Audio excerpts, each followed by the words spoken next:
Assalamualaikum warahmatullahi wabarakatuh. Selamat pagi untuk anak-anak kelas 7 SMP Kota Pendopo. Apa kabarnya hari ini kalian semuanya? Semoga sehat walaupun kita masih belajar secara daring dari rumah. Anak-anakku sekalian, hari ini kita belajar kembali di video pembelajaran. Kita belajar IPS. Sebelum kita belajar, marilah sama-sama kita berdoa menurut agama dan percaya masing-masing. Berdoa dimulai.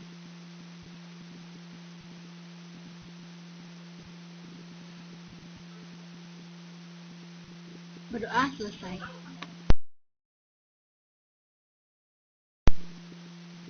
Baiklah anak-anakku sekalian, silakan kalian buka buku LKS-nya. Hari ini kita lanjutkan ke bab 3 mengenai permintaan, penawaran, pasar, dan harga yang akan kita bahas hari ini.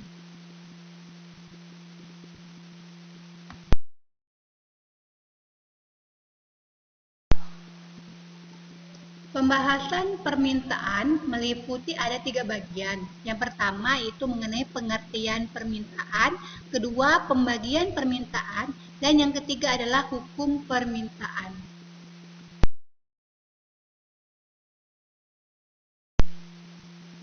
Sedangkan pembahasan penawaran meliputi 2 bagian yang akan kita bahas. Yang pertama mengenai pengertian dari penawaran, yang kedua hukum dari penawaran.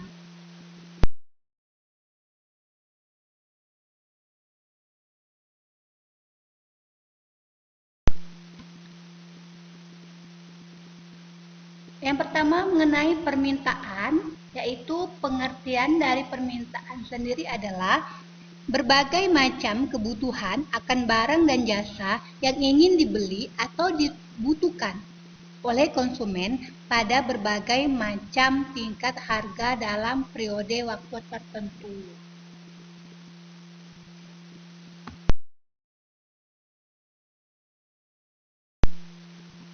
Baiklah anak-anakku sekalian, di permintaan ini memiliki 8 faktor pengaruh dalam permintaan. Yang pertama kita lihat di sini ada harga barang itu sendiri, yang mana berpengaruh jumlah barang yang diminta. Yang kedua harga barang substitusi atau pengganti. Nah biasanya barang substitusi ini contohnya seperti misalkan kita disuruh untuk membeli bahan makanan seperti misalkan contoh barangnya Royco misalkan ya. Nah pas kita datang ke toko Royco-nya itu tidak ada, tapi pedagangnya menyebutkan Masako. Nah itu juga bisa jadi barang pengganti ya, sama-sama penyedap rasa tapi mereknya saja yang berbeda. Sedangkan yang ketiga, harga barang komplementer atau pelengkap. Ini dipengaruhi oleh permintaan barang dan jasa. Misalkan sepeda motor, barang komplementernya adalah bensin, lengkapnya. Jadi kalau kita beli motor, maka untuk menjalankan motor tersebut, maka kita harus mengisi bensin. Kalau tidak ada bensin, maka tidak hidup. Yang keempat, pendapatan. Pendapatan ini dipengaruhi oleh jumlah dari besarnya permintaan akan barang dan jasa. Sedangkan yang kelima, selera konsumen. Ya. Selera di konsumen atau pembeli ingin membeli apa dan sebanyak apa itu tergantung juga dari barang dan jasa yang dibutuhkan. Yang keenam, intensitas kebutuhan konsumen. Ini berpengaruh juga akan suatu barang atau jasa yang tidak mendesak. Yang ketujuh, perkiraan harga di masa depan. Misalkan harga beras di bulan ini sedikit menurun. Nah, kita tidak pernah tahu apakah bulan depan akan sama atau akan menurun lagi atau akan menaik lagi harga barang tersebut. Nah, untuk mensiasatinya, biasanya konsumen yang memiliki uang yang lebih itu membeli barang kebutuhan itu lebih banyak dari hari-hari atau bulan-bulan sebelumnya, karena kita tidak pernah tahu harga kedepannya, atau untuk bisa jadi stok barang untuk kebutuhan sehari-harinya. Nah, gitu ya. Yang ke-8 adalah jumlah penduduk. Ya, jumlah penduduk ini juga sangat mempengaruhi karena apa? Semakin banyaknya suatu permintaan, kalau jumlah penduduknya itu sedikit, maka jumlah permintaan itu sedikit. Tapi kalau jumlah penduduknya banyak, maka jumlah permintaan suatu barang itu akan semakin banyak. Itu adalah 8 faktor pengaruh dari permintaan.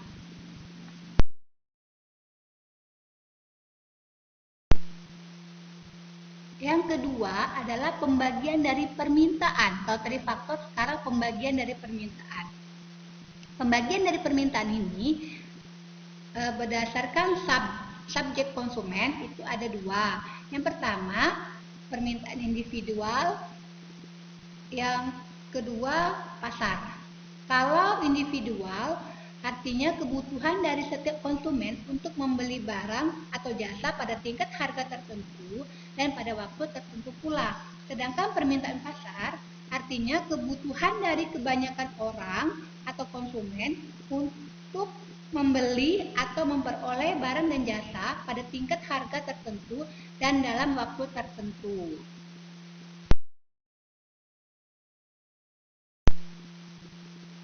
Sedangkan yang kedua adalah permintaan berdasarkan daya beli konsumen. Nah, ini terdapat dua, yaitu permintaan adjektif dan permintaan absolut. Kalau permintaan adjektif artinya permintaan akan barang atau jasa yang diimbangi dengan daya beli konsumen atau masyarakat pemakai. Sedangkan permintaan absolut artinya permintaan akan barang dan jasa yang tidak diimbangi oleh daya beli masyarakat pemakai atau konsumen.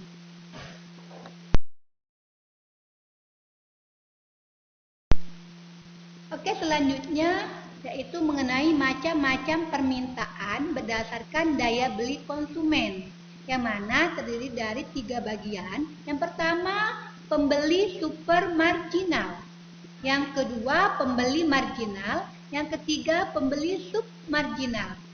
Apa perbedaan dari 3 macam-macam permintaan ini? Kalau dia super marginal, pembeli yang memiliki daya beli di atas harga pasar. Sedangkan marginal, pembeli yang mempunyai daya beli sama dengan harga pasar.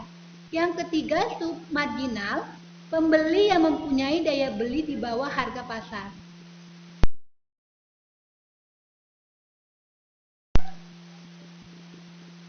Oke, anak-anakku sekalian, untuk yang ketiga mengenai hukum permintaan ini, ada bunyi hukum permintaan, yang mana bunyinya semakin rendah harga barang atau jasa, semakin besar jumlah permintaan akan barang dan jasa tersebut.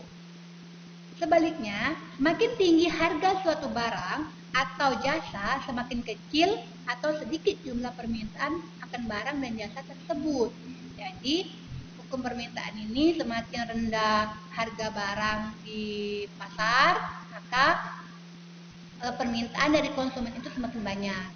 Sebaliknya, kalau harganya semakin tinggi, maka peminatnya juga semakin kecil atau rendah.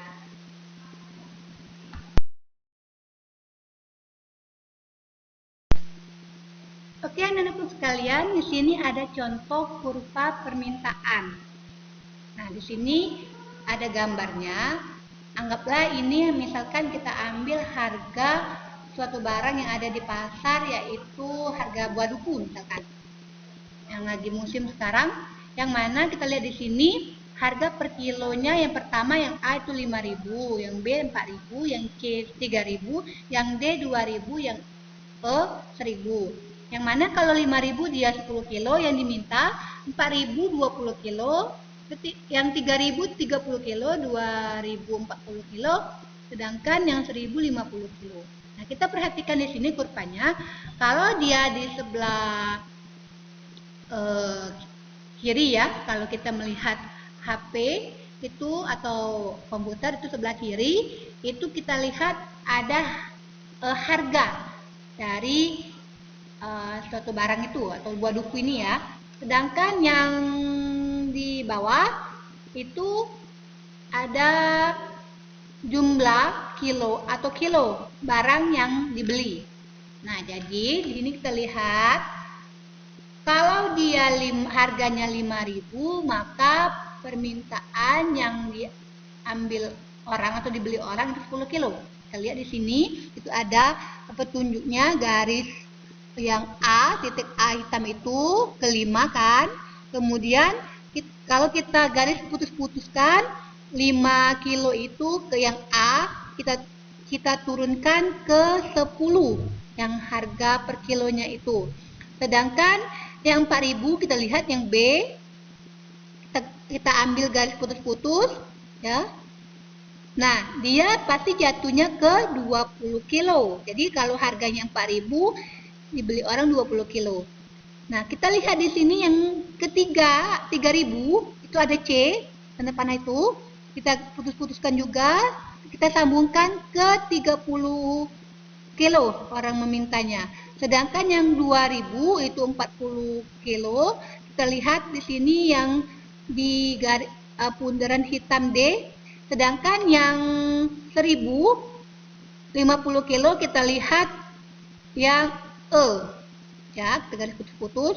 Nah, kalau permintaan itu kita lihat jumlah banyaknya yang diminta itu dari bawah. Dari bawah, semakin dia rendah itu semakin tinggi. Ya, Ibu harap kalian paham. Itu penjelasan Ibu secara singkat saja.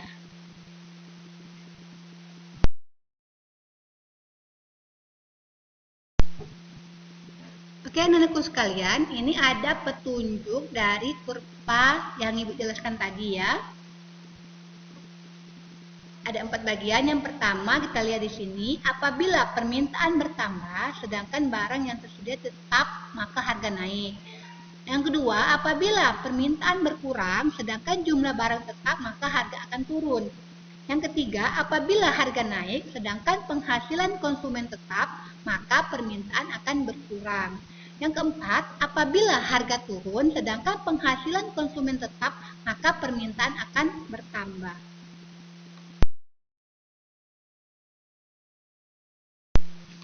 Oke, selanjutnya kita akan masuk ke penawaran. Yang mana pengertian dari penawaran adalah jumlah barang dan jasa yang akan dijual atau dipasarkan dengan berbagai tingkat harga dalam waktu tertentu.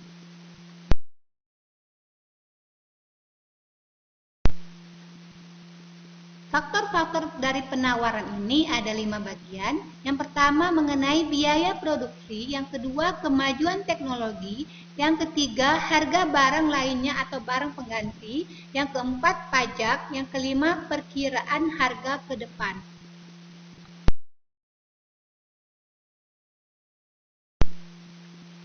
Selanjutnya mengenai hukum penawaran. Bunyi dari hukum penawaran adalah semakin tinggi harga atau jasa, semakin besar jumlah penawaran barang dan jasa tersebut dari pihak produsen. Sebaliknya, semakin rendah harga suatu barang atau jasa, semakin sedikit barang atau jasa yang ditawarkan oleh produsen.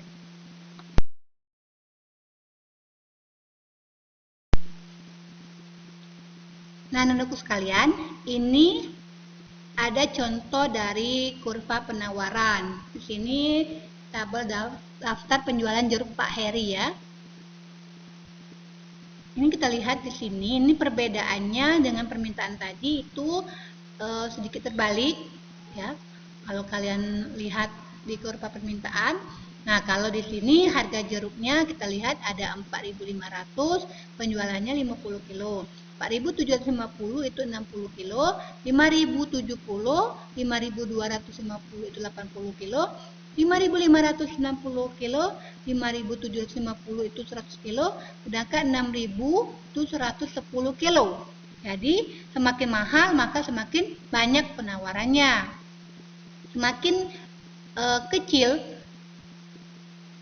dari harga tersebut maka semakin kecil juga penjualannya. Ini berbeda dari permintaan tadi. Nah, ini jumlah penawaran. Kita lihat di sini ya, hampir sama kalau kurvanya, tapi berbedanya garis putus-putusnya saja yang berbeda.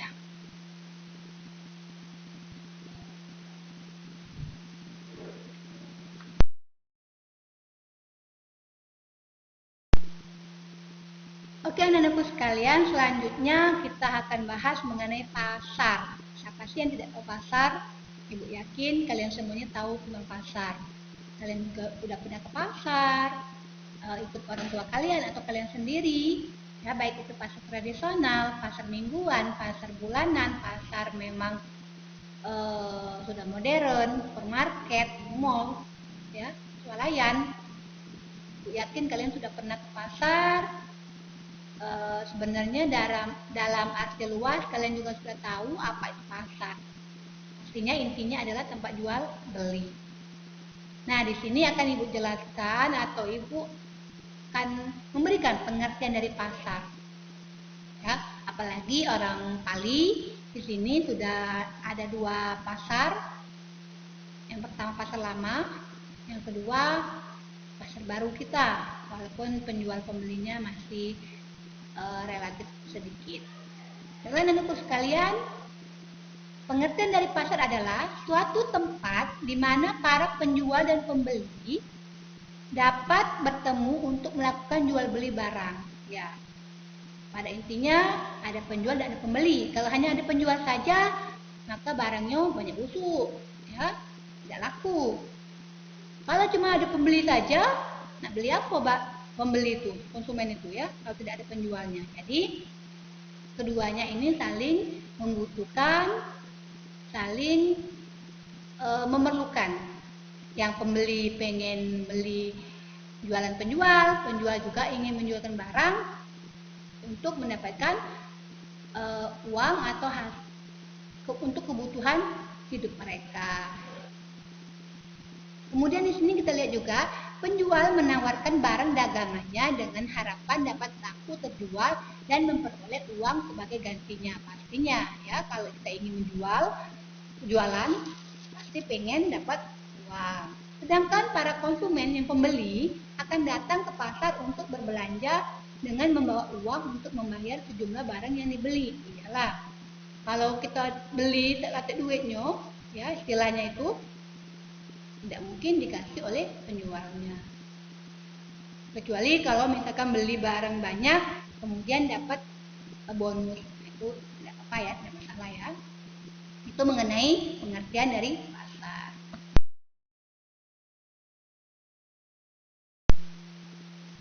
Nah, selanjutnya itu ada syarat-syarat pasar. Ya, pasar ini ada syarat-syaratnya, ada 4 bagian. Yang pertama kita lihat di sini adanya penjual dan pembeli. Yalah, jelas ya, ada penjual dan pembeli. Yang kedua, adanya barang dan jasa yang diperjualbelikan. Ya, kalau cuma ada penjual dan pembeli saja dan tidak ada barang dan jasa yang diperjualbelikan, untuk apa kan adanya pasar? Yang ketiga, adanya interaksi antar penjual dan pembeli. Ya, pasti. Kalau tidak ada interaksi, mau beli apa cuma-cuma saja, yang namanya tidak akan bentuk pasar, kecuali misalkan pasarnya sudah pasar swalayan atau seperti Alfamart, Indomaret atau mall-mall ya. Kita tinggal ambil saja, nanti langsung bayar ke kasir. Tapi kalau pasar tradisional harus ada interaksi, ada omongan, ada gerakan. Kalau kita hanya bergerak saja, tidak ada omongan, maka tidak akan terbentuknya namanya pasar.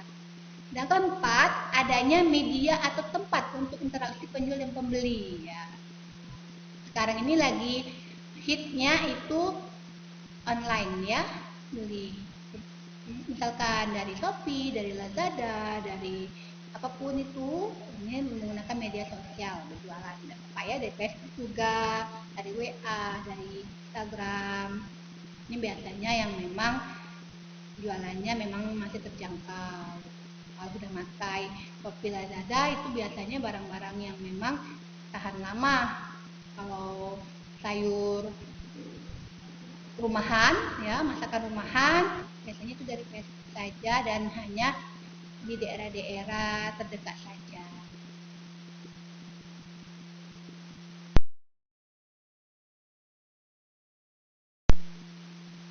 Selanjutnya nomor 2 adalah fungsi pasar.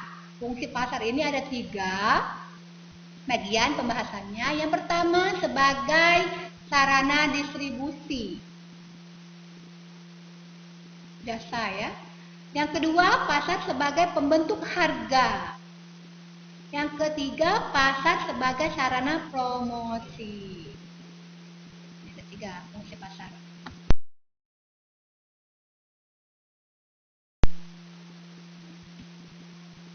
Yang ketiga, mengenai peranan pasar, yang mana ada 4 bagian peranan pasar ini. Peranan ya, bukan preman.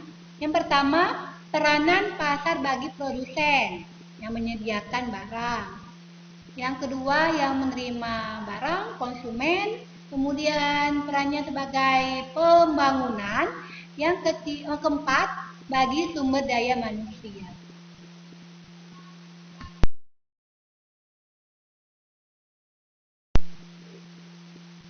Yang keempat, yaitu hubungan antara pasar, yang mana memiliki 3 fungsi. Yang pertama mengenai fungsi pertukaran, yang kedua fungsi penyediaan fisik, yang ketiga fungsi penunjang.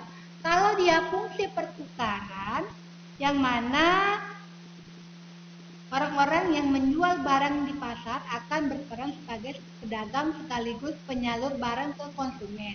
Itu pertukaran. Sedangkan fungsi penyediaan fisik yaitu menyediakan barang-barang yang dibutuhkan oleh konsumen. Sedangkan fungsi penunjang sebagai distribusi sarana yang dihasilkan oleh produsen barang-barang tersebut.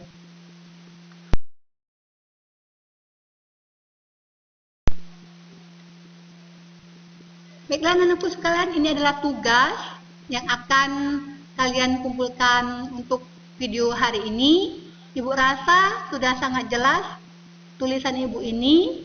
Bisa kalian baca dengan teliti dan pelan-pelan saja apa maksud dari tugas ini. Ibu harap ibu tidak mempersulit kalian dan ibu selalu menunggu kumpulan dari tugas yang kalian buat. Ibu tunggu di sekolah. Tolong perhatikan pengumpulannya melalui apa? Silakan dibaca. Selamat membaca.